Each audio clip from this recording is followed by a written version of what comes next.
See, boy, y'all sound good this morning. Let me take this opportunity to welcome you again to the Crossway Church, where the problems of life meet the power of God. And that's our tagline, but that's also our reality, guys. If you're visiting with us this morning, we want to first just say welcome. We're super glad that you're here. Those aren't just words for us. There's nothing that we like more than to see new faces every single Sunday.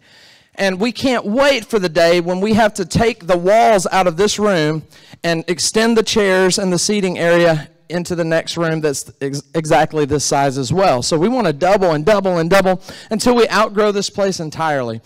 If you look around yourself and see this morning. Now, is this a huge mega church? Nope. Is it a big church? Not really even a big church. But we started at 24 people. 24 people uprooted themselves and their families and moved to Columbia, Missouri to start this church. And now I think we've gotten up to around 70 or so on Sundays. That includes our kids and everybody else that's coming. Our kids' classrooms are getting fuller and fuller all the time, and the kids are learning about Jesus and learning really amazing things that are going to hopefully take root in their lives and produce some amazing things as they grow into adults. So we're excited about that ministry. If you know some kids in your neighborhoods or whatever, I love Mary. She doesn't like to be called out ever, but she is like, she won the award at our banquet, right, for the one that brings around the most kids. She was called the, what was the award called? Do y'all remember? The Lady in the Shoe Award or something? So anyway, but yeah, if you know people in the neighborhood, man, bring them with you. If you know some teenagers at your school, invite them to come to this new church where the preacher's pretty cool. You know, you can tell them that. Anyway, I think I am. No murmuring, no murmuring. No, but we're super glad that you guys are here, and we hope that you have a great experience. We don't want this to be weird for you. We want you to be able to relax and really leave here with a blessing that hopefully you can take out from here and share with somebody else. We are actually coming to the close of a series. All right, we've been in a sermon series titled The Miracle of Mercy. And so this is our last one, but it's okay if this is your first Sunday. It should make perfect sense, I hope. It should stand alone just fine. Even if you haven't been here the previous 5 weeks, it should be fine. But we are coming to the close, and it's been a really powerful series for me. So the one delivering the message, I'm telling you, man, if it hadn't been for any of y'all, it's been for me. And it's really helped shape my mind in a more healthy way, and it's got my mind, I think, ready and poised for God to use me in a better way out in my world. And just having this focus on mercy, the mercy of God for an extended period of time has been super good for me. I tend to be a people watcher. Any people watchers in the room? So if you're a people watcher, usually what goes along with that, at least in my life, okay, I'm talking about me, but it usually means you're pretty judgmental too. Right? Because you're like, look at them. You know what I'm saying? You see that hair? You know, what is she thinking? Who dressed him? You know, it's like all those kind of comments come with people watching, right? And I'm guilty of that, and I have to watch myself, and I'm trying to get better. But, you know, we live in a world that is extremely judgmental, extremely unforgiving. We live in a world that is not, you wouldn't describe this world, I don't think. You wouldn't describe it as, oh yeah, our world? Full of mercy. At every turn, mercy is waiting. You know, man, and you know, if you're in high school, man, is mercy waiting at every corner of the hall or every classroom? No. You know, the next put down or the next, you know, you got to really be on guard and you got to almost get them before they get you kind of mentality. And that's not only in high school, that goes into adulthood. I hate to tell you guys, you know, even when you get out of high school, you go to college, things change, but really in a lot of ways, they stay the same. And even into adulthood. Just the other day, I had a guy telling me that he was driving down the road. And guy didn't like how fast he was going. He was going about 5 miles over the speed limit, so it's not like he was driving like a grandma or something. But the guy didn't like it. He was having to wait, and so he zooms around him, and then he slows down, you know, and he gets right beside, and he's trying to just ignore him, you know, and just kind of be about his business, but he just won't go away, and so he just tries to ignore him, but then they come to a red light, and the guy opens his door, and then he closes it, and they take off. They get to the next red light, but this time he opens the door. He's got more time, apparently, and so he gets out of the car, and he starts coming toward the other vehicle. and he's ready to fight because he wasn't going fast enough. There was no exchange. There was no road rage on our friend's behalf, okay? But just this stranger was just been out of shape and ready to fight. You ever been around someone like that just is ready to fight at the drop of a hat? It doesn't take anything. Literally, I was driving down the road and something similar happened to me. The guy rolls down his window and he honks his horn, and so I roll down on my window. I said, "What's up, man?" He goes, "Why you mean mugging me?" I'm like, first of all, at the time, I didn't even know what mean mugging was, okay? But apparently I was looking grumpy at him, right? He's like, "Why you mean mugging me?" I was like, "I don't know what you mean," you know? And he proceeded to get out of his car, and I took off, you know? But, yeah, it's like people want to fight, and they're not looking to extend mercy. They're looking to extend the opposite in so many ways. In your bulletin this morning, when you came in, hopefully you received one of our bulletins. On the inside, there's a set of notes. Go ahead and pull that out, and you're going to see the very first passage of Scripture on your notes. It talks about the world that we live in. Listen to this. In 1 John chapter 5, verse 19, it says, "We know that we are of God, and that the world is altogether set on wickedness." Now, what is John talking about here? What does this passage really mean? Here's what it means. It means that there are two groups of people in the world. They're the people of God, the ones that have decided to live their lives by a certain standard outlined, for instance, in the Bible. That's the way we would say it as Christians, that the Bible is kind of our way that God tells us we should live. And so you've got those people that have ascribed to that, and then you've got another set of people that are described as the world, but they're set on something else. They're set on wickedness. It's an interesting phrase, though. They're set on wickedness. And doesn't it seem that way? Like when it takes nothing to set somebody off, they must be set on wickedness, right? It doesn't take anything to tip them over the edge and make them lose their temper. They must be set on wickedness. Have you ever been at like you're standing in line trying to order food or something? And you just, you can tell the guy's kind of had a bad day, so you tell a joke or two, or you try to make them, chuckle, or you try to engage them in conversation, and they don't give anything back. Y'all been in that circumstance? You ever been there? Where you're trying to get something from them, they're not laughing at any joke you tell, they're just going to be grumpy. And, it's kind of like that with, I think, the world. It's set on wickedness, and then you've got another group of people, and so what happens, guys, in so many religious circles, and we can't be this kind of church, we can't be this kind of people. In so many places, so many churches are complaining about the world and how wicked they are, and throwing the world under the bus and saying how terrible they are and all these kind of things. And though the world is set on wickedness, and we need to be aware of that, and we need to, but we need to have this attitude of, yeah, but we're here to extend mercy. We're not here to be those people watchers that judge the world and go, yeah, they're nasty and mean and wicked. But we're here to observe the world and go, yeah, it's messed up. But I want to offer it a better way. I want to show the people around me a better way. I want to show them that they don't have to be set on wickedness. They don't have to be ready to fight at the drop of a hat. There is a better way to live. In Ephesians chapter 5, verse 15 through 17, the Apostle Paul writes this. He says, "So be careful how you live. Live wisely, not like fools. I mean, that you should use every opportunity you have for doing good." Notice what he says, "because the days are evil," or these are evil times. Verse 17 says, "So don't be foolish with your lives, but learn what the Lord wants you to do." So this morning, I hope you're going to leave this morning better knowing what the Lord wants you to do about it. Okay, so if you've I don't know where you are this morning. Maybe you haven't, decided that this God thing is legit, or that Jesus is legit, or that the Bible is worth listening to, or if it can be trusted. I don't know where you are on all that. Once upon a time, I wasn't sure about any of that stuff either. I was completely agnostic. I kind of figured something created all this. It doesn't look like an accident to me in any way. It looks kind of like it was designed. And so I kind of thought something created all this, but who can really know what, And so, but now I'm convinced that it's not just any religion, not just all these religions kind of point to the same thing, but Jesus is special. And Jesus sets himself apart from all other religious leaders in that he died, and 3 days later, what we've been singing about all morning, he died and 3 days later rose from the dead. And so he's the one that's got the solution to the problem that all of us face. Ain't nobody in here not going to die. Y'all all headed there, some faster than others, right? But we're all going to die. But I know a guy that came back from that.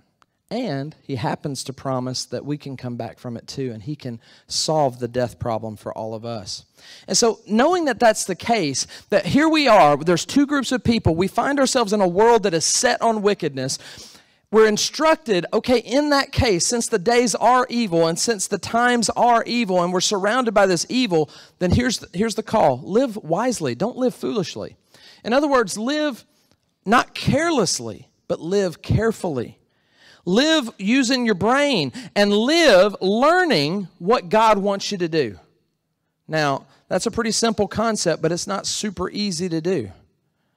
Right? When the world says do it this way and God is in an ancient book that you may or may not pick up saying, no, here's the way.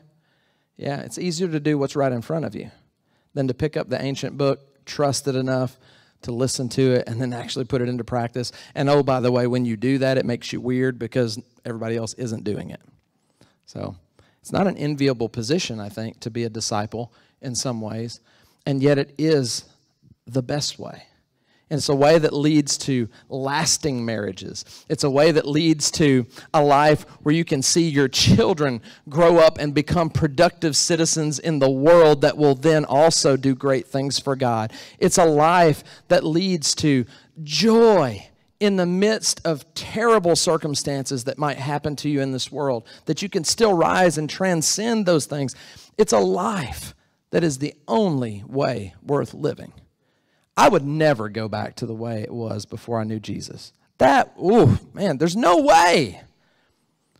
You know, any of y'all grow up liking 007, James Bond, spy movies like that, like secret agent kind of movies? Anybody else like those kind of movies? Y'all like Jason Bourne and those kind of, I like the Tom Cruise movies, Mission Impossible, right? I like all those. Growing up, it didn't matter what it was, I've always wanted to be those dudes. I've always wanted to be the secret agent, right? The one that's got the special mission, the mission impossible, that he's going to make possible some kind of way. I wanted to be that dude. And now as a Christian, that's who I get to be. I get to be on the most important mission that's ever happened on the planet. Not one that just breaks into a bank and robs the bad guys and gives the money back to where it belongs and the kind of things that you do in Mission Impossible and all those. This is stuff that affects eternity. This is stuff that matters into eternity, that you could change someone's life forever, that somebody could be in heaven instead of hell, and you had something to do with it. That's the greatest mission that any of us can ever be a part of. And I'm here to tell you that one of the primary ways that we will be successful secret agents, special agents for God, is if we're agents of mercy. Look at Proverbs chapter 21, verse 10. And this is where mercy is brought into the fray. Now remember, this world is evil, and it's not full of mercy. It's full of quite the opposite. And the Proverbs writer says this. It says, the soul of a wicked person desireth evil, and he shall not even give mercy to his friend.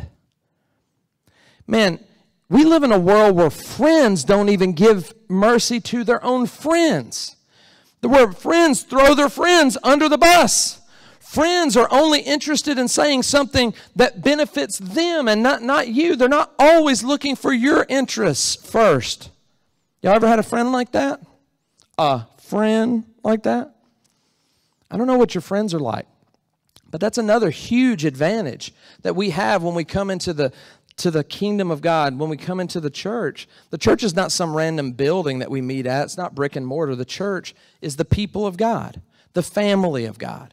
And I'm here to tell you guys, my closest friendships and my closest relationships of any kind are all within the church. And this is not because, listen, this false notion that the church is for deadbeats, that the church is for people that didn't have any other options, that it's sort of the social club for losers. That's kind of a mentality that I've heard before. That when you got nothing else going on, then the church will take care of you. That is so bogus.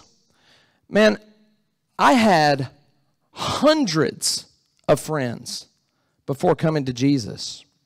But now when I look at it, all those friends, those things were so shallow. Those friendships and those relationships were so shallow and so surface. Yeah, we went out and we had fun together. Yeah, we went out and we just laughed and talked and did all kinds of crazy things. I've got great memories about some of that stuff. But dude, at the end of the day, it fell short of what I needed in life. And I'm telling you, man, if you've never had a real friendship, a real brotherhood, someone who's willing to look you in the eyes and tell you the things that you need to hear that you really don't want to hear, someone that's willing to love you through, even in the hard times, even in the things that, man, it's uncomfortable to say, that's real friendship. That's real love. That's real relationship. Someone that'll cry with you, someone that'll rejoice with you, someone that will look out for your interests before they look out for their own. Those things can happen when Jesus is in charge of an individual and Jesus is in charge of this other individual, and you put them together, and guess what? They're looking out for each other. Why? Because Jesus is the one that's directing them. We live in a world, guys, that's wicked, and one of the biggest pervading or pervasive wickedness or the evils of our world is the absence of mercy. So here's the cool thing. When there's a major absence and it's super noticeable, what happens when you feel it? That's also super noticeable, right? So if our world is hurting for mercy and it's absent, it doesn't seem to be anywhere, then I'm here to tell you, here's a secret for you this morning. Fill in your first blank. In an evil world, one of our greatest tools is mercy. In an unkind world, in a mean world, in an unmerciful world, one of our greatest tools is to show people mercy because it's so unusual.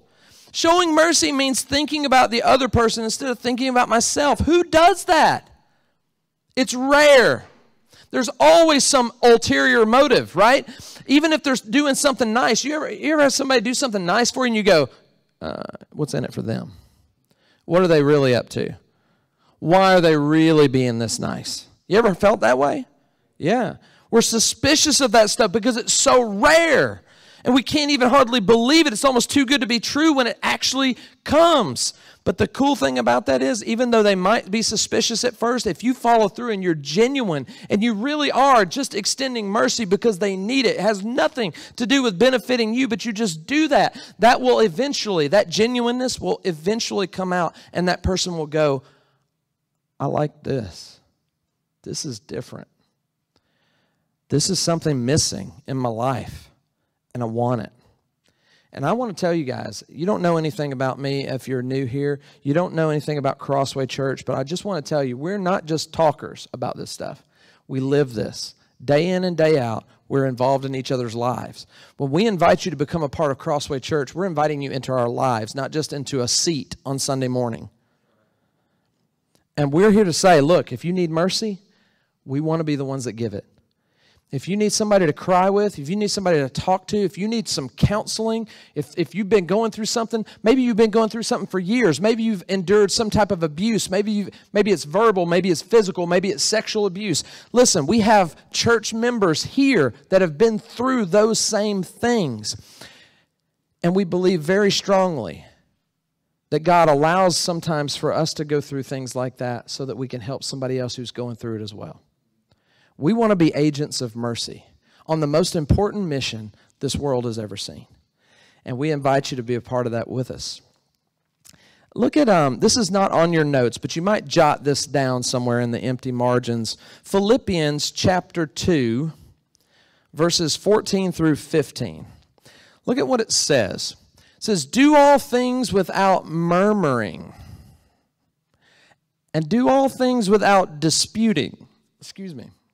That you may be blameless and harmless sons of God, without fault, in the midst of a crooked and perverse generation. And notice what he says next. In which you stand out, in which you shine as lights in the world. You ever seen a beautiful night sky? There's no clouds. There's no smog. It's clear. You see all the stars. Maybe you even see the Milky Way. Can you picture it?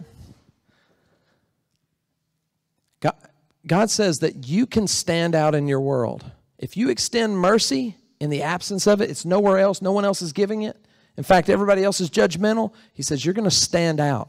Notice what it says. All it would take is just to stop murmuring, and you would stand out like a star in the night sky. You know what murmuring is? If I say, hey, Dimitri, I need you to go get me a glass of water. And he goes, okay, Mackie. And then under his breath, he goes, why do I have to go get the water? That's murmuring. Anybody in here ever been guilty of such activity? Well, I got murmur. Murmur, murmur, murmur. We do it all the time. Some translations say do it without grumbling. Same thing. Complaining. Do it without grumbling and complaining. Do it without murmuring and disputing and arguing. He says if you would just change that one thing, you'd be like a star in the night sky. Imagine if you became an agent of mercy. Man, you'd be like a planet in the night sky, right? One that's not even flickering anymore. It's just solidly there, right? Just shining. And a beacon for all to see. In Luke chapter 6, verse 36, Jesus, he says, listen, I want you to be my agent of mercy. That's my translation of this, okay? But he says, be merciful, just as your Father is merciful. Circle the phrase just as in your notes. Circle just as. Why? Because he says, here's the standard. You don't get to lower the standard. He says, if you're going to extend mercy, don't sort of extend mercy. Extend it the same way God extended it to you. How many times have you guys done the same wrong thing in a day more than 3 times? Anybody ever done the same old sin or same wrong thing in a day 3 times? Who's done the same wrong thing 5 times in a day? Anybody got 7? Okay. It's interesting because Peter, one time he comes up to Jesus and he goes, hey, how many times should I forgive my brother if he sins? And Jesus says, not 7 times, Peter, but 70 times 7. In fact, he says, even if he comes to you 7 times in the same day, you got to forgive him. How can Jesus say such a thing? Well, because he has to forgive us that way. We screw up that bad. We can do the same. Now for me, this is hard. Because if you wrong me twice in the same way, in the same day, you're just about, it ain't 3 strikes for me usually. That's baseball. 2 times, you're teetering, right? In my book. I'm like, all right, you fooled me once, fooled me twice, but no, not a 3rd time. But Jesus goes, no, I need you to be my agent of mercy. The way that I am with you, and oh, by the way, Mackie, you've messed up more than 2 or 3 times in a day on the same thing against me. You've sinned against me in that way, and I've had mercy on you, so you better do the same for somebody else. We need to be radical agents of mercy. And when the more radical it is, listen, who forgives somebody 7 times in a day? See, some people are unforgiving after the first time. That's the world we live in. They throw you under the bus after the first time, let alone. So what happens when you forgive somebody the 7th time in the same day? You extend mercy. Man, that's going to blow somebody's mind. That's going to have the potential to change somebody's life. In Colossians, let's move on. Colossians chapter 3, verse 12. This is a powerful verse. I had to go to the old King James language. Sounds like Shakespeare, but he gets it right. The king gets it right here, okay? It says, put on, therefore, bowels of mercies. That's weird. Kindness, humbleness of mind, meekness, long-suffering. See, if we go to the next verse, it doesn't say bowels of mercy. In the other translation, this is a modern translation, it says you must clothe yourselves with tender-hearted mercy, kindness, humility, gentleness, and patience. So the modern translations try to get this Greek concept right, but really they're not translating it literally. Literally, from the Greek to the English, it would say your spleen of mercy. It's the Greek word for spleen. I won't attempt to pronounce it, but it looks kind of like spleen, okay?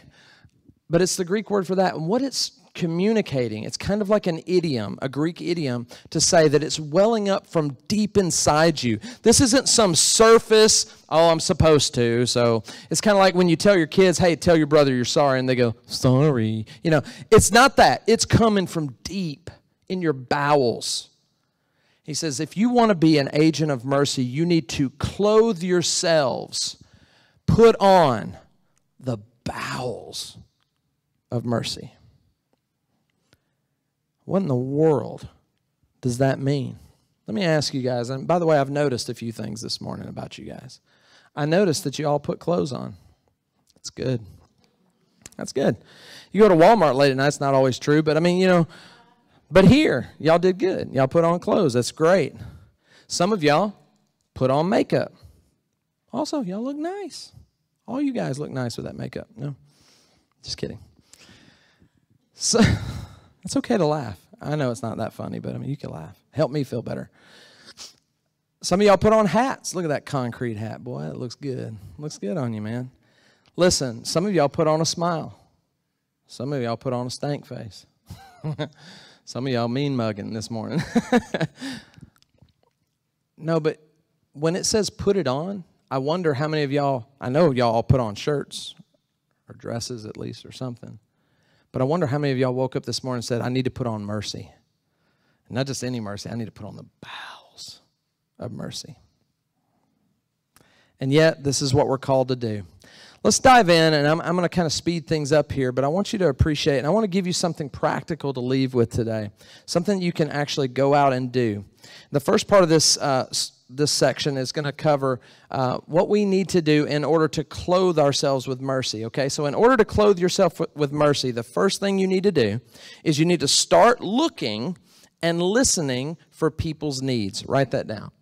You need to start looking and listening for people's needs. Now, that's the starting point.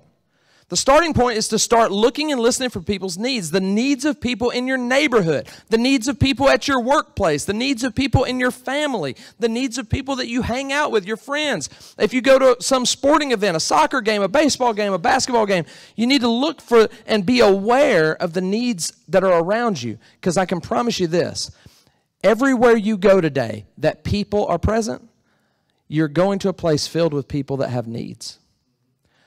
You already have a room full of people that have some needs.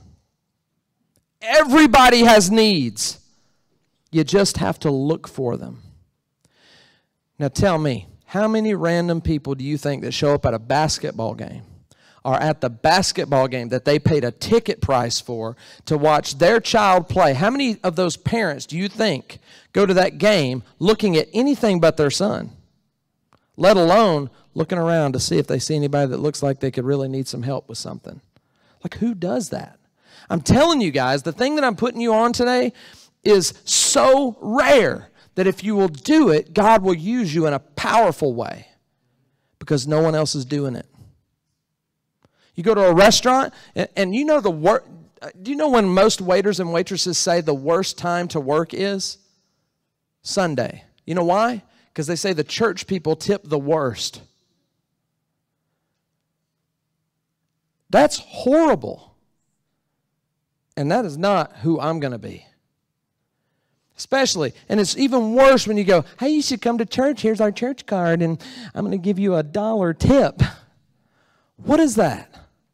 If that's you, you need to repent. You either need to stop going to restaurants like that, or you need to start getting generous and start tipping better and representing and being an agent of mercy that recognizes that waitress who is treating you horribly, that waitress or that waiter that is doing a horrible job and not attending to your needs and seem like they're really selfish, that probably means that somewhere in there, what's causing that is they have some kind of need. And if you take time to stop thinking about yourself, you might have time to see what that might be, and you might be able to be an agent of mercy. In Philippians chapter 2, verse 4, it says, and look out for one another's interests, not just for your own. Circle look out. The Greek word here for this in the original text is skopos, where we get telescope and microscope, things that you look into in order to see something better. He says, here's what I want you to do. I want you to focus in and look carefully at one another's interests or one another's needs, not just your own. Man, I don't know. What do you guys find yourself looking the most closely at? Your own needs or other people? Who are you thinking about most in this moment right now? You know? In any moment, in any given situation, are you looking out for other people first, or is your priority you? It's really cool that he says, look. I want to put you guys, especially husbands, in the room. Y'all ready for a message to the husbands? And this is a message that I need to hear as well. I am not great at this. I'm aware, and I'm trying to work on it. But even this week, I failed in this regard. This has been a really busy week. And so from time to time, my wife will, on occasion, start getting in a weird mood. And I'm like, hey, what's wrong with you? You know, why don't you get in a better mood, you know? And I just want it to go away right away. And so that kind of happened here recently. And when I finally dug and found the reason what was going on, what it was, and this just happens from time to time, she was feeling neglected. Like there wasn't enough time spent with just me and her. And that's cool, man. I'm glad that that's a problem that I have. Like, I want a wife that wants to spend time with me. Amen? That's kind of a good problem to have. But at the same time, it's one that I need to address. And here's the thing. Here's the message for the husbands. One of the most special ways that you can love your wife is by doing this simple thing. Looking at her. And I'm not just talking about, yeah, I like what I'm looking at. That's not what I'm talking about. That's what we do very often, okay?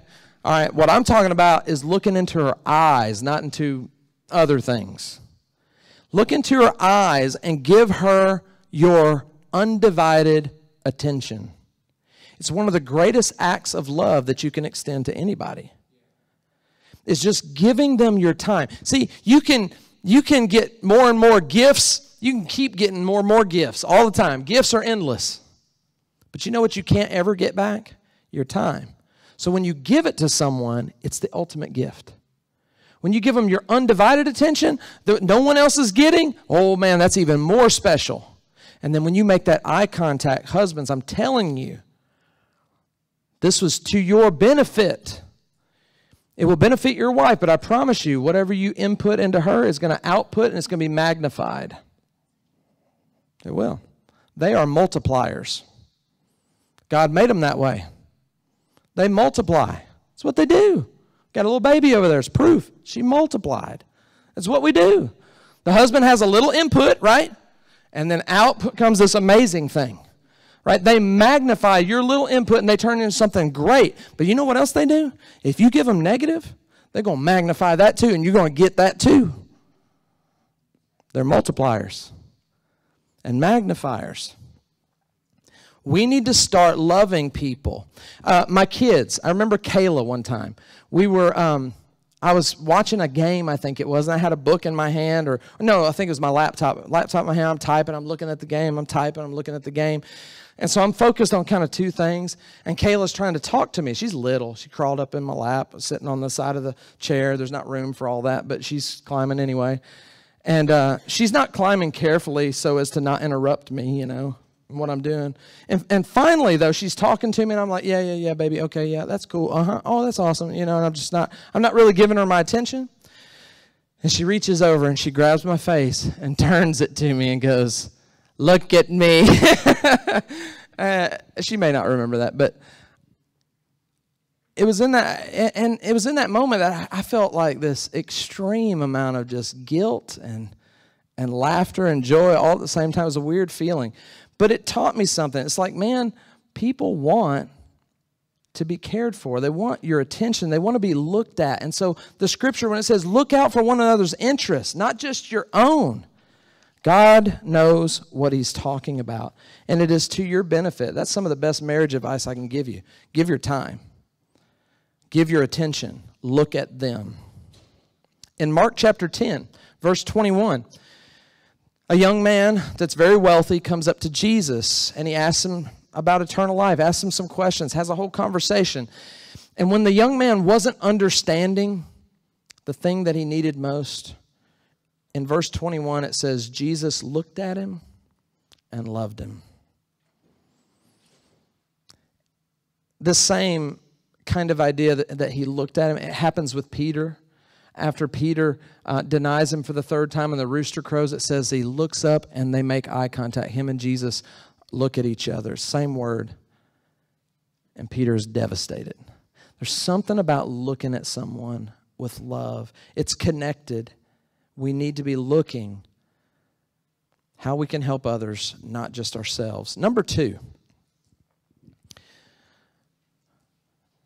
We need, in order to clothe ourselves with mercy, we need to not be repelled by the sins of other people. You ever met Christians like this? Oh, I'm not going to go there. Those people are there. Can you believe what they're doing? Listen, get on social media. Do you think people are repelled by others' political views?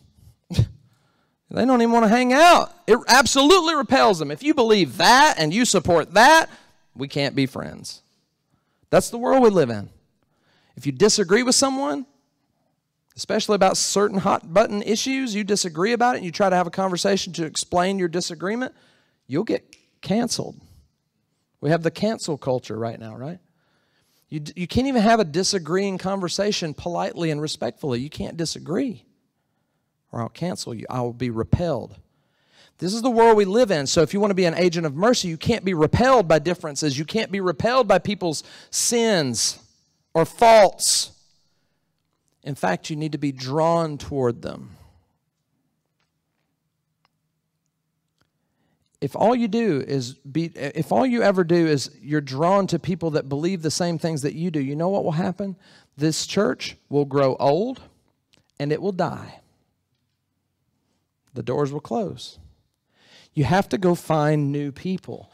You have to go find people that don't know Jesus. And we're not interested in being the church that just has a better singing service or a better sermon, a better preacher, all that kind of stuff. And so, hey, you should come check this out. We do it better than the church down the road. That's not who we are. We want to go find people that are afraid to come to church. We want to find people that have real things going on in their life where most churches wouldn't want to bother. Most churches wouldn't want to step in and have anything to do. In fact, they're kind of repulsed by it. They're kind of repelled by it. We want to be the ones that step in, and we're agents of mercy. This is what Jesus was like. In Matthew chapter 9, look at who Jesus was hanging out with. You know, Jesus was accused once upon a time of being a party animal. I'm not kidding. He was accused of being a drunk and just partying like crazy. He wasn't, but he was accused of it, and this is why. It says Jesus went to Matthew's house and made himself at home. Now, Matthew was a tax collector, mind you. Many other tax collectors, not just Matthew, but many other tax collectors and outcasts of society were invited to eat with Jesus and his disciples. And when those known as the Pharisees saw what was happening, they were indignant. In other words, they were outraged. And they kept asking Jesus' disciples, why would your master dine with such lowlifes? The New Living Translation says, with scum. When Jesus overheard this, he spoke up and said, healthy people don't need a doctor, but the sick will go for treatment. Then he added, now you should go and study the meaning of the verse. I want to show you mercy. I want you to show mercy, not just offer me a sacrifice. For I have come to invite the outcasts of society and the sinners, not those who think they're already on the right path. See, Jesus from the jump was criticized because he hung out with all the wrong people. The Pharisees were repelled by such people. They didn't want to hang out with them. And Jesus goes, no, that's exactly who I want to hang out with. I want to hang out with the folks that are the most messed up folks, that have the most problems, that have the most things going on in life. I want to find them.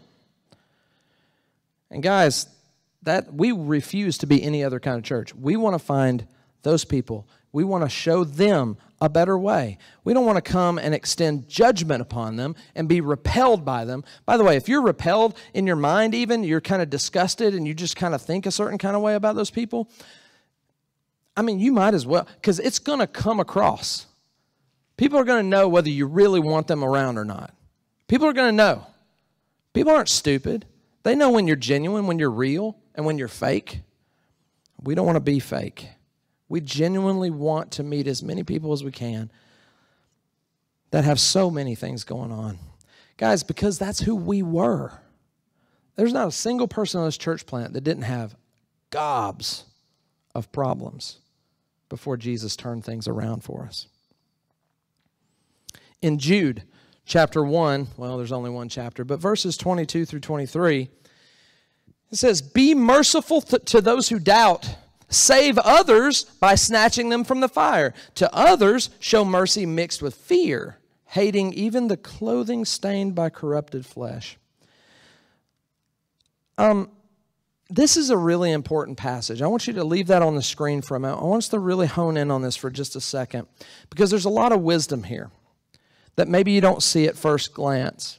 But he really talks about three different things. He says, be merciful to those who doubt. So, here you go. I'm an atheist. Fine. You have doubts. I'm an agnostic. Cool. You have doubts. I'm going to extend mercy. I can't look down on you. Look, atheists. How stupid is that? What? We can't look down on someone. The moment you look down on someone, you can't look out for them. If you're looking down on them, you can't look out for them.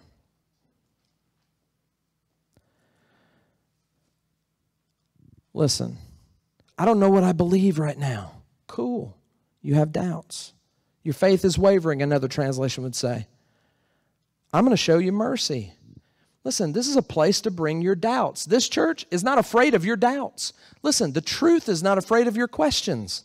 It doesn't matter. If you think, yeah, they haven't thought of this. Man, get out of here with that. How about you try us? How about you bring those questions to the table, man?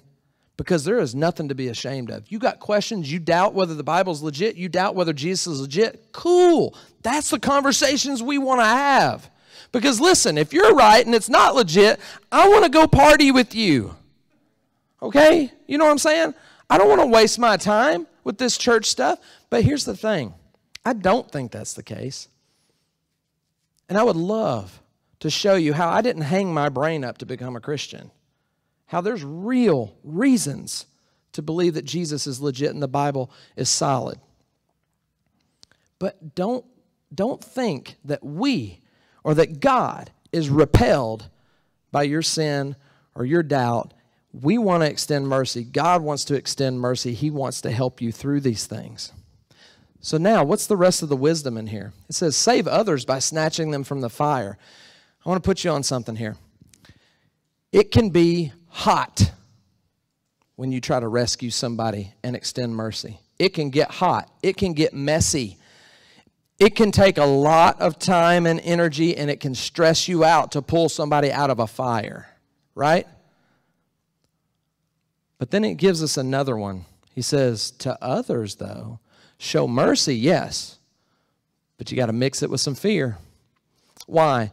Because it says you got to hate even the clothing stained by corrupted flesh. What does that mean? Well, in the Old Testament, if there was some dead carcass and it touched like a cloth, then that cloth was contaminated. And it could then spread that whatever that corpse had going on, the uncleanness or the disease that was in that corpse, it could spread to you, right?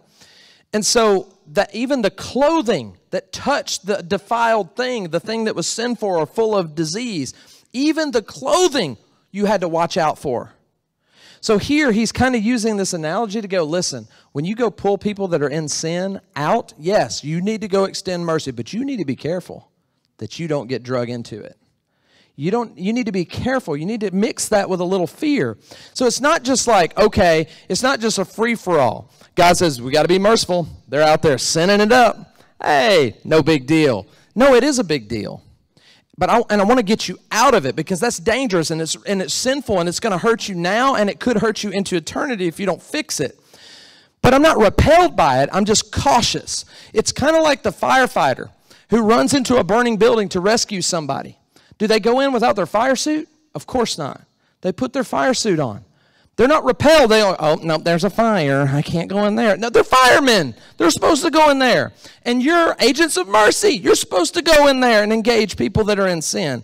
But you do it with your fire suit on. You do it not stupidly, but you do it wisely. And you take caution so that you aren't corrupted in the process. But let me give you another note. Jot this down. Or fill in your blank. Don't expect unbelievers, people that have not signed on to Jesus and the Bible, don't expect unbelievers to act like believers until they are. This is a big problem. You know how many Christians around the world are trying to get laws put into effect in the government, like get governmental laws to put into effect, thinking that's somehow going to change the world? Guys, let's make bigotry illegal. Cool, let's do that. You think it's going to erase bigotry? That's foolish. You can make just about anything illegal. And some things, you know, I'm not saying that laws aren't important. They are. And it's fine to advocate for some of that. But listen, if you think that's the fix, you're mistaken. That's always going to fall short because people will break laws anyway. Can it curb some behavior? Yeah, cool. So yeah, advocate for that. That's fine.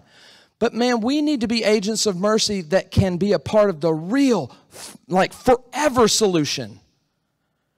And mercy, extending mercy and extending love and showing people the better way and not being repelled by their sin, but being drawn to it. That's how we can change the world. Not through policy and laws. That's going to fall short every time. In 1 Corinthians chapter 5, Paul says that we got to treat people inside and outside the church a little differently. He says, what business is it of mine to judge those outside the church? But are you not supposed to judge those inside? The answer is yes. You're supposed to hold each other. If you've signed on and said, I'm a Jesus man, I'm a Jesus girl, I am a disciple of Jesus, that means I have decided I'm not going to do it my way, I'm going to do it his way. And you're a part of the church. You've surrendered your life to Jesus. Cool. You're my brother and sister. I'm going to hold you accountable, and I expect you to do the same for me. We're inside the church at that point. We're supposed to make judgments on each other. We're not supposed to be the sin police, like watching over, just looking for it.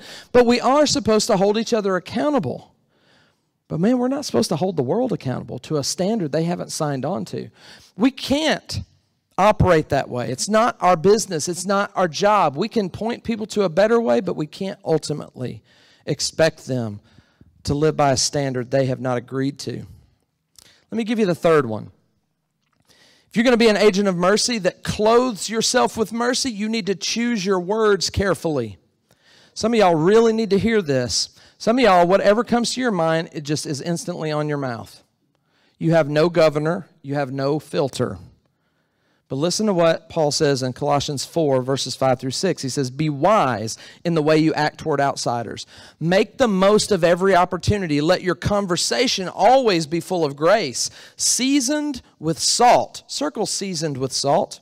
So that you may know how to answer everyone. Listen, if you're going to make the most of every opportunity, the first thing you need to understand is you're going to ruin all of that. You're going to ruin your opportunity if you don't watch what you say and you're careful with your words.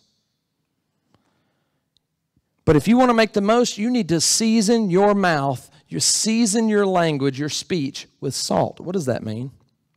Here's the short answer. It means you need to be prudent. You need to be thoughtful, not careless, thoughtful about what you say. Why would it say seasoned with salt? Well, listen, y'all ever cook? Anybody in here like to cook? You just put however much salt just a random amount of salt? What do? That's one you want to get just right. And sometimes you want to be extra careful so you let people salt it themselves, because you don't want to mess it up, because too much salt will mess anything up. You're like, what did I just eat, I feel like I'm going to have a heart attack in the next moment. So he's saying be careful with your words. Season it with salt. Be careful. Think about it. before you just do it. In Proverbs 12:18, this truth is further solidified. It says, thoughtless words can wound as deeply as any sword, but wisely spoken words can actually heal. Circle heal and wound. And I want you guys to just, on your own paper, I want you to decide which one you do more often. Which one do your words do more often? Do you heal or do you hurt more with your words? You can answer that for yourself.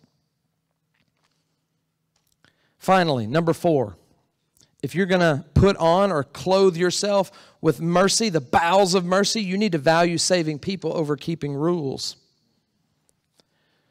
Jesus talked about this all the time, and he got onto a group of people called the Pharisees. They were the religious elite. They were the religious leaders of their day. They knew the scripture back and forth. They knew all the rules. In fact, they invented more rules that weren't even in the Bible. They came up with their own. They were the traditions of the elders and the traditions of these Pharisees, and they bound them on people. But listen to what Jesus said.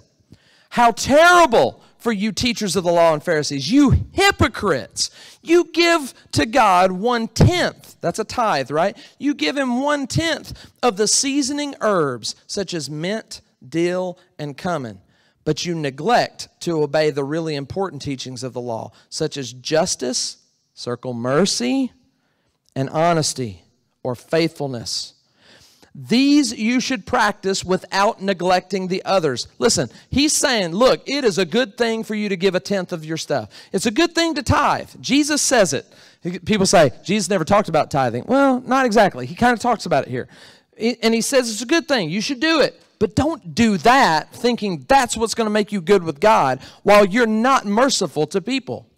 You're repelled by people's sins. You don't want to have anything to do with those evil tax collectors and sinners and prostitutes and all these other folks. Jesus is like, no, come here. I'll hang out with the prostitutes. I'll hang out with the sinners. I'll hang out with the cheats. But he goes, man, y'all give 1/10 even of the smallest little. Here's the thing. Y'all maybe don't know this about mint, dill, and cumin. That's the smallest plants in your garden. Tiny, tiny things. To get 1/10 of them, you got to get out the little scissors. You know?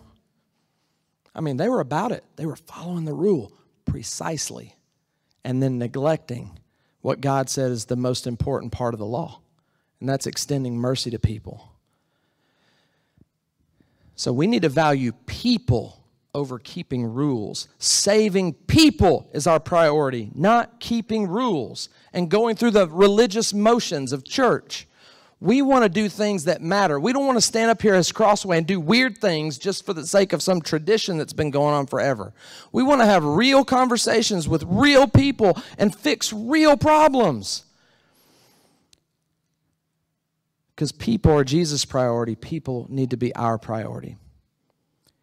Now, the Bible never calls us agents of mercy. I've said it a bunch, right? I like to be the secret agent. I like the term. I think agent of mercy is a cool way to describe it. But here's a Bible term for you. You'll see this in your notes. And I want to give you 7 very practical things. We're going to go through this really fast as we finish this morning. But I want to give you some practical ways. Once you put on the bowels of mercy, I told you the 4 ways you do that, right? Put on the bowels of mercy. This is how you do it. So once you're clothed, now you're ready for action, right? So I'm going to tell you what you need to do once you're clothed. You need to look for certain things. So I'm telling you, do this week. Just pick 1 or 2 of them to do this week. And I'm telling you, you're going to be amazed at how God would use you if you give him the chance. Here's the first thing. To be an ambassador, not an agent. This is a Bible word. To be an ambassador of mercy. I will look for, firstly, people in crisis, and I'll listen to them. Do you know some of the most wealthy counselors in the world say almost nothing? They have people come and give them gobs and gobs of money to just sit there and listen. Why? Because it's a fundamental need that people have. When people are in crisis, they don't even want you to give them a solution all the time. They just want to cry and vent and maybe even yell at you. And they just want somebody to listen. I'm telling you, God can use you in a very powerful way, and you ain't got to do much of anything except just give your time and your ear. But the first step is you got to look for them. Because they're probably not going to come to you and go, would you be my listener in my time of crisis? You know, they're probably not going to do that. But you have to look. You have to find ways to discover that people are going through things. And then you have to go, look, I care. Talk to me. Learn to cry with people. Learn to just listen.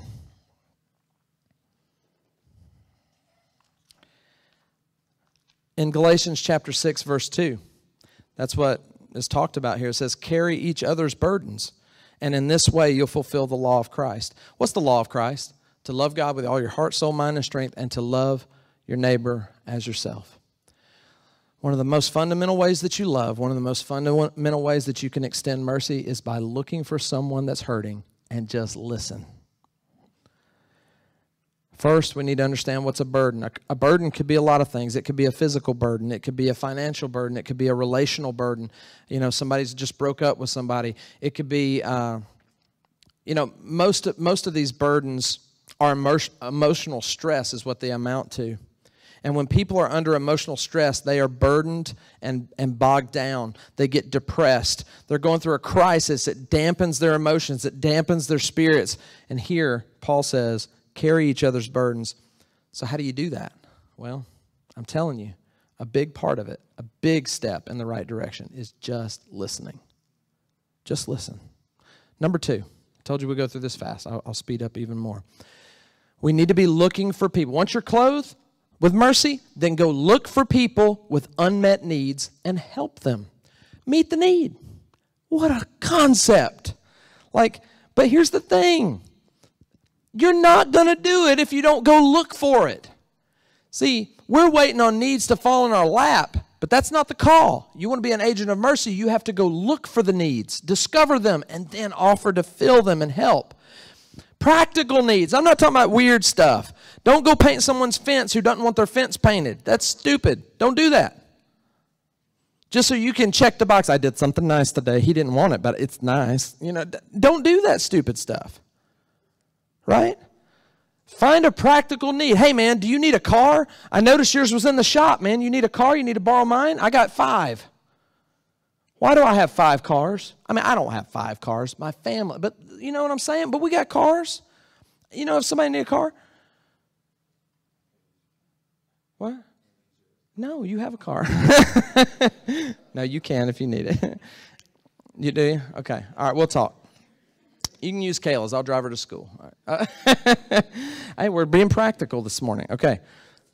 No, seriously, you need a car? Do you need a ride? Do you need me to drive you somewhere? You need me to wake up? I don't mind. I don't mind. Seriously. See, if we just go, hey, man, you need a ride? Oh, okay, you don't? Okay, cool. That's not looking. That ain't looking. You don't want to help. It's like, no, man. Seriously, please, let me serve you, bro. I want to. Right? And don't let them say no to you serving them. That's when you know that they're serious. You need a ride? I'll give you a ride. It doesn't bother me at all. You need somebody to do an errand for you? Can I help you mow your lawn? You need someone to watch your kids? Whatever. Look for people with unmet needs and help them. That's being an agent of mercy. In Romans chapter 15, verses 2 through 3, it says, each one of us needs to look after the good of the people around us, asking ourselves, how can I help? Circle that question. How can I help? And that's exactly what Jesus did. He didn't make it easy for himself by avoiding people's troubles, but he waded right in and helped out. I love that, man. Every week at Crossway, we take of the Lord's Supper. It's a little piece of bread and it's a little cup of juice. It represents Jesus' body that was broken on that cross, and the juice represents his blood. Here's what I want you to picture as we just take a moment and take of this, and then we'll finish out the sermon. But I want you to just picture this. Jesus wading into your mess. He goes, no. I don't know what you picture there, but I picture like this nasty, mucky water, you know, like dirty, nasty, swampy kind of water. And maybe there's a dog out there. Y'all seen those videos? It pops up on my feed all the time, like on Facebook and stuff. It's like rescue things. I'm just drawing about, yeah, get him, man, come on, you know.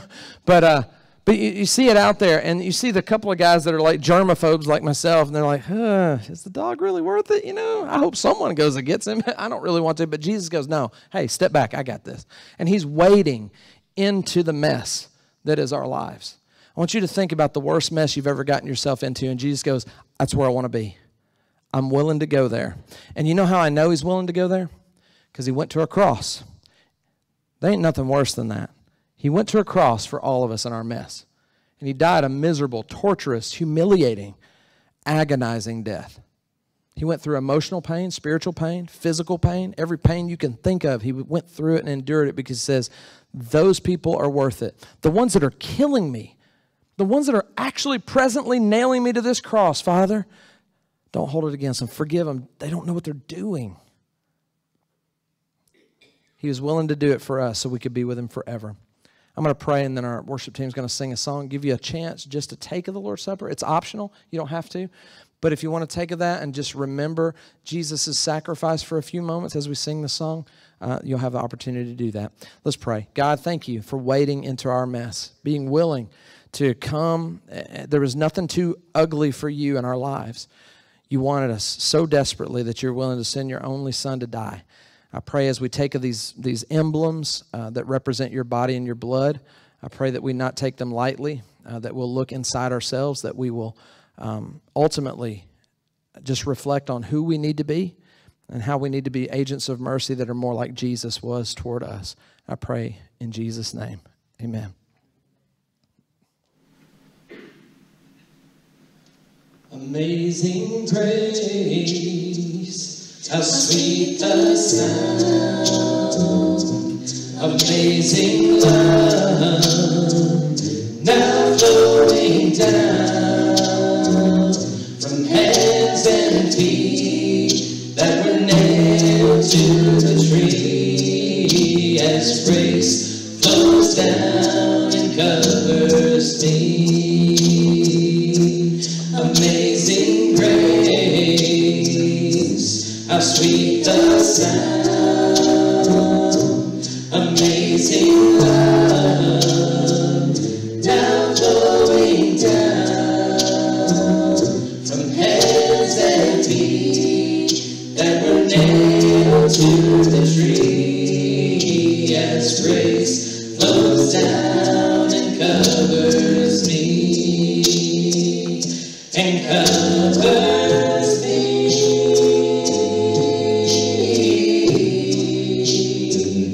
and covers me,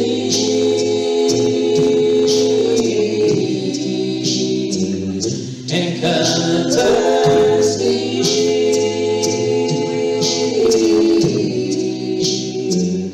and covers me.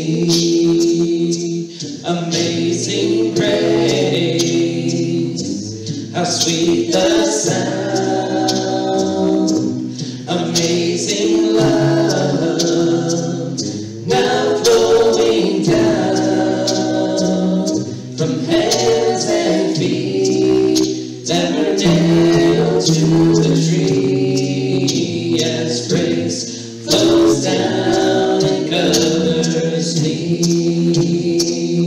And covers me,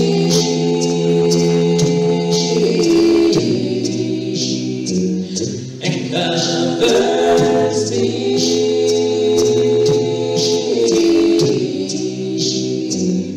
and covers me,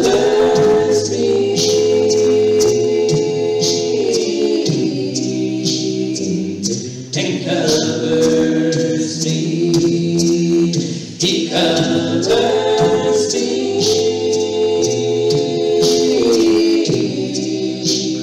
me. He covers me,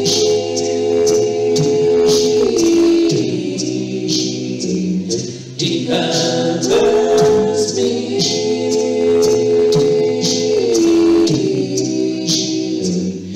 and covers me. All right, what number did I leave off on? Y'all help me out here. We're starting on 3. Let me give you 3. You're clothed in mercy. You're clothed in the bowels of mercy. You're ready for action. So what do you need to do? You need to look for people who are grieving and comfort them. Every single day, guys, every single day, you're surrounded by people that have suffered a loss. Maybe they lost a job. Maybe they lost a loved one. Maybe they've lost finances. Maybe they've lost their dream. Loss is a universal problem. And you're going to have many losses in your life, and everybody around you is going to have many losses in theirs. There is no loss. Write this down. There is no loss without grief. There's no loss without pain of some kind. Now, there's differing degrees probably, but there's no loss without grief and pain. And when that happens, God wants you to step in and be an agent of mercy. But I wonder, are you too busy to notice people who are grieving in your workplace, in your community? Do you even know those who are grieving? Do you even know enough about them, or what's happening in their lives, or what they've lost? Do you even know these kind of things? Listen, that's the call. If you're going to be an agent of mercy, you are to be an investigator. You're to look into it and see what these things are. It is not okay just to be, I'm a Christian, and I'm going to heaven, and I just enjoy that, and it just makes me sleep well at night. No, man, you need to be out actively looking. If someone has sold you down the road with some other perspective of Christianity, you've bought into the wrong thing. It is not just a place that we get together on Sunday mornings, gather around a campfire and sing Kumbaya and just rejoice in our salvation. We're supposed to be on a rescue mission. We're supposed to be getting equipped. That's what our theme is all about this year. We need to get equipped, put on mercy, be an agent that steps up and looks and investigates and finds these needs and is willing to step in and offer comfort to those that are grieving. In 2 Corinthians chapter 1, verse 4, listen to this. It says, He comforts us, talking about God, God comforts us in all our troubles so that, look at this, so that we can comfort others.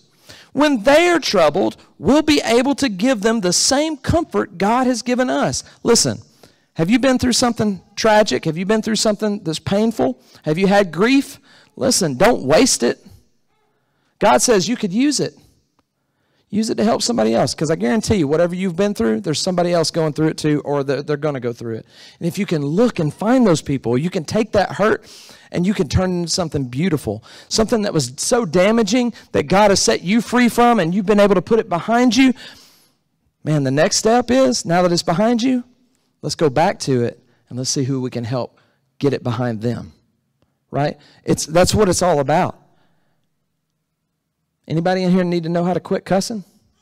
I'm your man. I can tell you. You know why? Because there wasn't anybody worse than me. And now there ain't nobody better.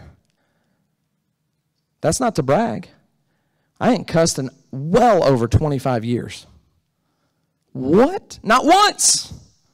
But I got home videos when I was this tall cussing worse than any of y'all do today. You want to talk about it? I can tell you, man. I can tell you, God, if He can fix my mouth, He can fix anybody's mouth. I literally used to think that my vocabulary was not large enough to erase the curse words out of it. Okay, I wouldn't have anything left to say. That's how bad it was. And here I am. God's got a sense of humor. Now He made me a preacher. And so all I do is talk. And some of y'all are ready for me to be done, so let's move on. All right, so, yeah, number four. Number four. If you're going to be an agent of mercy, you need to start looking, actively looking for people that need friends, and then show them hospitality. In Romans chapter 12, verse 13, it says, look for people who need help and welcome them into your homes. There's another translation that says, look for those that are alone. Look for those that are alone now and away from home. The first thing I think about is college students. And we, Crossway, is a church that loves college students. We have a campus ministry that reaches out to Mizzou. And there's a lot of kids on that campus that are away from home. And they need a family. They need somebody to bring them into their homes, help them wash clothes, and do those kind of things. And that's what it means to be an agent of mercy. You know, in Matthew chapter 25, verse 35, Jesus says, I was alone and away from home, and you invited me into your house. Jesus said, you did that for me. You know when? He said, when you did it for somebody else. See, that's the cool thing. When you do this kind of thing, when you're an agent of mercy for someone else, Jesus says, it's like you're doing it for me. You do it for the least of these, you're doing it for me. That's so cool. But Jesus says this is a mark of the type of people that are going to be in heaven one day. It's going to be the agents of mercy. heaven will be filled with agents of mercy. Hell will be filled with agents of wrath. Which are you going to be? Number 5. You need to be looking for people who need a second chance and restore them. Maybe a third or fourth or fifth or sixth or seventh chance, right? But we need to look for people who are looking for a second chance and offer them restoration. In 2 Corinthians chapter 2, verse 7, it says, when people sin, you should forgive and comfort them so they won't give up in despair. You know, sometimes people fail so bad, they think they're too far gone. And we need to step in and go, no, we've all failed. I've been there. You can get up. I can show you. I can help you. I'll walk with you. We can do this. We need to give people hope. We need to give people second chances. Here's our problem, societally. We want justice for everybody else, all the wrongdoers. But when we do wrong, we want mercy. We want justice. Justice needs to prevail. Man, you don't want justice for anybody. Oh, you want justice for everybody but you. Why don't you want justice for you? You're so passionate about justice. Why not justice for all, including me? You don't want that. You want mercy. We need to be fired up about offering mercy and second chances to people. Number 6, look for people who are rude. Now, this one might catch y'all off guard. I want y'all to look for rude people. Target them.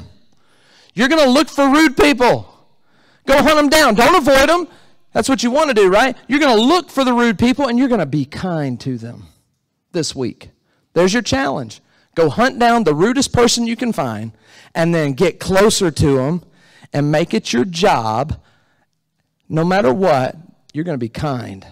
Even if they return it with more rudeness, you're going to give more kindness. They return it with more rudeness, you're going to give more kindness. I'm telling you, look for the rude and be kind to them, and before you know it, you're going to disarm somebody. They're not going to know what to do with you because they're expecting rudeness to be, listen, anytime someone's rude, you better believe they're expecting you to be rude in return.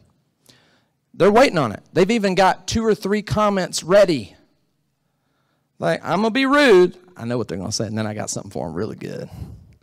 They're like chess players thinking 3 moves ahead. But if you catch them off guard with some kindness, wait a minute. Well, I don't have anything else planned. Let me just throw out another rude thing. So they're rude again, but they're going to run out of rude in a minute because they're not going to know what to do. It's not going to make any sense when you just keep being kind. And before you know it, you've got an in. People are going to go, why are you being nice, man? I've literally had people apologize to me after I went out of my way to do something nice when they were rude. They're like, man, no, my bad. And it can give you an in. Like, look, dude, I know you probably had a hard week. I've had it too. I've been rude to people. I ain't sweating it, man. We all go through things like that. You know, God's been good to me, so I'm going to try to be good to you. And that leads to conversations. 7, finally. You ready? Can y'all ever try to predict what I'm going to say? Anybody know what I'm going to say right here? A little short blank. I gave you a hint. What do you think? We need to look for people, period. There's not a, see, I told you all these different people to look for, but I'm telling you, you can go any, mini, miny, mo in any environment you find yourself, and you can extend mercy to that person. It doesn't matter who they are. You might have more opportunities if you know some of these specific things, like you know they're rude, or you know they have a need, or you know they're grieving. You might have a better end, but I'm telling you, you can go any, mini, miny, mo and go extend mercy, and you're going to hit somebody that needs it. Just people. Go look for people. In 1 Timothy chapter 2, verse 4, it says, God wants all people to be saved, and he wants everyone to know the truth. There is not a category of people that God goes, oh, those. Now, you might. We live in a society that even our highest paid comedians make their living off of putting certain races or demographics of people down, right? That's how they're funny. That's the world we live in. But God says, I want all people, every shape, size, color, whatever. I want them all. I don't care if they look like they fell face first into a tackle box and came back up and they've got piercing, like 50 piercings on their face. I want that person. I don't care if they're tatted head to toe or if they just got a few cool ones on their eye. I don't care. I don't care. Black, white, green, purple. I don't know. But he wants everybody to know the truth. He wants his church to look like a big old hodgepodge of weirdos all jumbled together. That's what he wants. You go around, you know the most segregated day of the year? Every week is Sunday. The most segregated day is Sunday. Why? White churches, black churches, Asian churches, right? Not to mention all the different churches that are teaching different things because they can't get, I mean, anyway, that's another subject for another time. I need to end. But God wants everybody. Everybody. 2 Peter 3:9, our last verse for the morning, says, the Lord is not slow about keeping his promise, as some count slowness. See, he promised he was going to come back, and now people are like, well, where are you at, man? It's been a minute. And that's what he's addressing here. And he says, God's not slow as some estimate slowness or some count slowness, but he's patient. See, your interpretation is he's taking a long time. No, that's God being patient toward you. Not willing, listen to this, he is not willing for anybody to perish, but for all to come to repentance. That's his desire. He wants everybody to come to repentance. What about you? You want everybody? When you go out and you go, okay, I'm going to put on mercy. I'm going to do these 4 things. Cool, I'm going to do that. All right, I'm ready. And then you go out and say, okay, and I'm going to look for these people. And you start seeing a person. You ever done this? You go, I'm going to go out and invite some people to church today. And then you start looking, you go, nah, they wouldn't be interested. No, I can tell. Look at them. You know, that's stupid. Don't do that. Right? He wants everybody.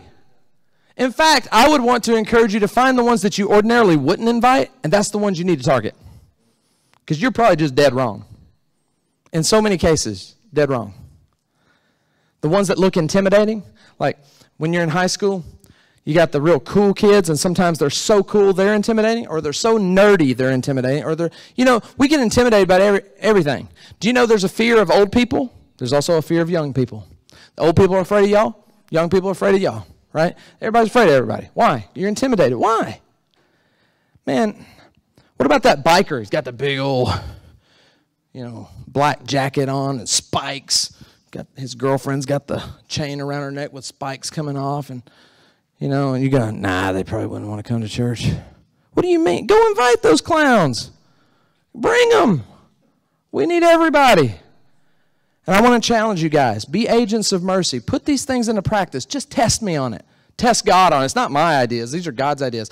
But test God on it. Go try these things this week. And let's see if we can't come back with a miracle of mercy. Let's pray.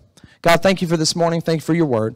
I pray that my words will fall to the wayside and your words will be elevated in people's minds. They won't be able to shake it. They'll be able to take these notes home with them and this week put it into practice. I pray that this morning we give you a chance. Some people in here, God, need to experience your mercy. Maybe we've gotten ourselves into some messes. Maybe we've done some things that we regret and we don't know what we're going to do moving forward. We don't know how we're going to make it. Listen. God, I know that you have the answers to those kind of questions. And God, we want to be a church that offers to be agents of mercy that can offer help in those situations. So God, I just pray that if folks are visiting with us today, that they'll give you a chance this morning. We have a little communication card, as you know, God, and we're going to ask them to fill that out. I pray that you give them confidence and courage to take that pen and to write down some ways that maybe we can serve them, things that we can pray about, any way that we can help them at all. I pray that you'll guide them to think, to act, to write, and